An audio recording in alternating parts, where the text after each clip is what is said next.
Hi everyone, good evening. So, pag-usapan natin yung mga taong namatay na. Nasa na nga ba yung mga taong namatay na? So, ang topic natin today is tungkol sa intermediate state. Okay?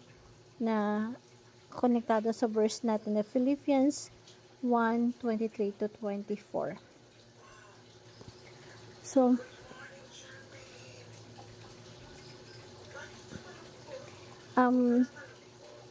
dito sa verse na to, patungkol sa lugar kung nasa na yung mga namatay na. Mga kamag-anak natin, mga kakalala natin, yung mga yumao na, kahit sino pa yan. Basta namatay na, nasa na sila. Now, sa madaling salita, ang pinaka-shortest answer is, nasa na ba sila? Sila po ay intermediate state. Intermediate states, so pag sinabing intermediate state, temporary. Nasa lugar na temporary. Nasa lugar na masasabi nating stop over at andun lang sila for a time. O pwede natin sabihin na lugar in between. In between of what? In between earth and the final destiny. Pwedeng heaven or hell. Ano ba yung intermediate state? Intermediate state refers to the conditions of a person's between death and Christ's return.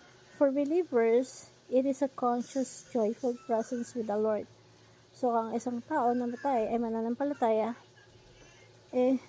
nasa lugar na siya na intermediate state, kung saan masaya-masaya na siya dahil nasa presensya na siya ng ating Panginoong Jesucristo. So, not yet in the fullness of resurrections or glory, but it is not the final. Kumbaga, nag-aantay pa tayo ng resurrections. Sa pagbabalik ng ating Panginoong Jesucristo, magkakaroon ng resurrected body. So, ibig sabihin, pag namatay ka, yung spirito mo, babalik dito sa Jesus Christ, babalik dito sa lupa, at probably kasama na yung spirit mo, di ba? Kumbaga, babaguhin ng Diyos yung katawan natin, magiging perfect na.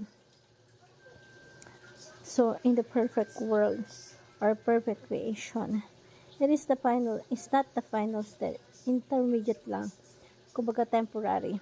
Yung final, in the future pa, sa muling pagbabalik ng ating Panginoong Jesucristo. And,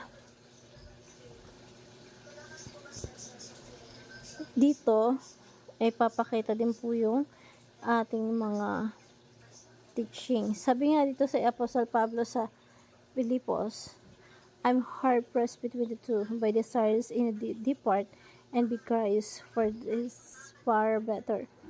So, sapagkat ako'y naipit sa pagitan ng dalawa, ang aking nais ay umalis at makasama sa Kristo, sapagkat ito'y masigit na mabuti. Yung isa naman, manatili para makapaglingkod sa iglesia. So, sabi ni Apostol Pablo, basically, pag namatay ka, makakapiling mo, or no, si Apostle, pag namatay siya, ang gusto niya is makapiling niya si Jesucristo. To be away from the body is at home with the Lord. So, we would rather be kapag lumisan ka, namatay ka, yung laman natin, yung katawan natin, maagnas, mamamatay. Pero yung spirito natin will be at home with the Lord. So, pag-isipan natin mabuti. Ano kaya yung intermediate state? Kasi, definitely, si Apostol Pablo, kasama niya yung ating Panginoong Jesucristo. Pero nag-aantay pa siya. Meron pang final na paparating. And that is the resurrections of the body. So, teaching natin na for today, believers who die immediately live with Christ. So, yung mga namatay na makakalala natin, kamag-anak natin, immediately makakasama nila ang ating Panginoon sa Kristo. I hope ito yung magbigay ng comfort po sa atin. Si Apostol Pablo, sinasabi dito na to be away from the body with the Lord, kasama ang ating Panginoong Kristo.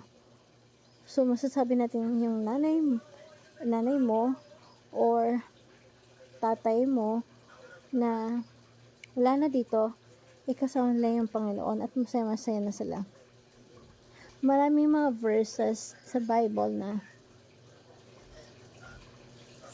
like sa 2 Corinthians 1:4, dito sa Apostol Pablo sinasabi niya na he was caught up to the third heaven. Hindi niya alam kung nasa katawan siya noon, hindi niya alam kung pangitain lang yan, pero meron siya nakita na dinala siya sa third heaven, and in third heaven yung tinatawag na paradise. So yung ikatatlong langit or ikatatlong tinatawag na paraiso, hope yung heaven tinatawag na paradise yun. At sabi ng ating Panginoong Kristo na yung kausap niya yung thief, yung magnanakaw, at yung nagnanakaw nagpahayag siya ng pananampalataya kay Jesus. Sabi ni Jesus Christ, truly I say to you, today you will be with me in the paradise. Ngayon din, pagkamatay nila, yung thief na yun, makakasawa ng Panginoong Kristo. So, yung sa paradise. Yung paradise na yung tinatawag na third heaven. So, yung paradise, third heaven siya. Kung maalala natin si Lazarus, nung namatay siya, napunta siya sa paraiso. Ay, yung paraiso, pwede natin tawagin third heaven. Nasa piling na ng Diyos sa langit. In other words, yung paradise and heaven ay isa lang. So, paano ba to nilalarawan ng mga Hudyo noong unang panahon? So, dito, mapapansin natin yung merong si Lazarus yung mahirap, pulube, pero napunta siya kay Abraham, yung mayaman napunta dun sa Hades, sa place of torment or abyss, lugar ng paghihirap. Ito naman, lugar ng comfort. Inaaliw siya na merong masasabing paradise na comfort siya. Ito ay kumbaga si Lazarus naghihirap siya. So, yung time na nandun kung saan kinalagyan nila, hindi yun yung final heaven. Kumbaga nasa intermediate state pa lang.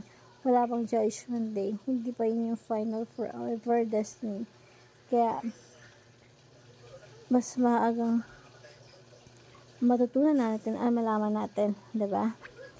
So, pangatlo, we await from the return of Christ and resurrections. Then, meron din tayong application. Face death without fear, but with excitement. Encourage others with the hope of resurrections, and live now in the light of eternity with Christ. So, intermediate state na naging malinaw sa atin ang ibig sabihin nito, and hope na meron po kayong naintindihan sa ating topic natin ngayon, sa verse po natin ngayon. Thank you everyone, and God bless.